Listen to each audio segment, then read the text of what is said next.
Modern दौर में online games दुनिया भर के कई टीनेजर्स के लिए काफी चुनौतीपूर्ण साबित हो रहे हैं, क्योंकि ये गेम्स काफी एडिक्टिव होते हैं और खास तौर पर टीनेज युवाओं के माइंड को एडिक्ट करने के लिए बनाए जाते हैं। ये गेम्स कितने घातक हो सकते हैं, थाईलैंड में एक बार फिर ऐसा ही देखने को मिला जब नींद की कमी के चलते एक 18 साल के युवक की मौत हो गई। इस शख्स की मां ने इस बारे में बात करते हुए कहा कि मेरे बेटे को रात रात भर जागने की आदत थी और वो सुबह तक गेम्स खेलता रहता था। अगर उसे कंप्यूटर ना मिले तो वो मोबाइल फोन पर गेम खेलने लग जाता था, लेकिन मुझे इस बात को लेकर कभी चिंता नहीं होती थी।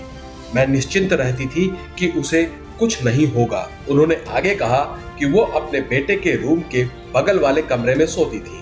उन्होंने कहा कि मुझे सिर्फ आधी रात को उसके बाथरूम से आवाज आती थी क्योंकि वो रात को नहाता था। इसके बाद वो अपने बेडरूम का दरवाजा बंद कर पूरी रात गेम खेलता था। हालांकि एक रात मैं परेशान हो गई क्योंकि वो अपना फोन नहीं उठा रहा था।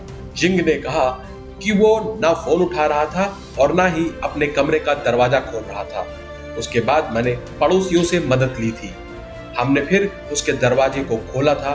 मैंने देखा कि मेरा बेटा शर्टलेस हालतों में बेसुध पड़ा हुआ है। उसका मोबाइल उसके पास ही पड़ा हुआ था।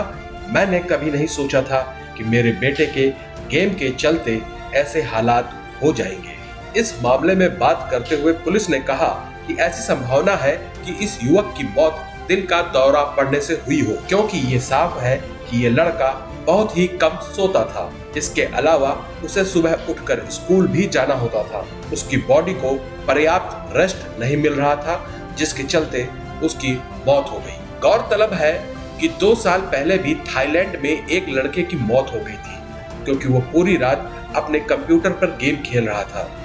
ये शख्स भी गेम की लत के चलते बुरी तरह जकड़ा जा चुका था। स्कूल से मिले हाफ टर्म ब्रेक में फ्री होने पर यह शख्स सिर्फ गेम खेलता रहता था। उसके माँ बाप उसे काफी समझाते भी थे, लेकिन वो एक नहीं सुनता था। इससे पहले साल 2017 में भी एक पॉपुलर ट्विटर गेमर की मौत हो गई थी। ये गेमर 24 घंटे का गेमिंग मैराथन करता था और वो लाइव स्ट्रीम के सहारे कई फाउंडेशंस की मदद भी किया करता था। अमेरिका के वर्जीनिया में रहने वाले ब्रायन अपने गेमिंग सेशन के दौरान स्मोक करने के लिए उठे थे, लेकिन वापस नहीं लौटे। ब्रायन के फॉलोअर्स को लगा कि वो सो चुके हैं, लेकिन शाम को ब्रायन के दोस्तों ने उसे ऑनलाइन देखा था। इसके बाद जब ब्रायन को मैसेज किया गया तो सामने से एक पुलिस वाले ने ब्रायन के दोस्तों को बताया था कि ब्रायन की मौत हो चुकी है।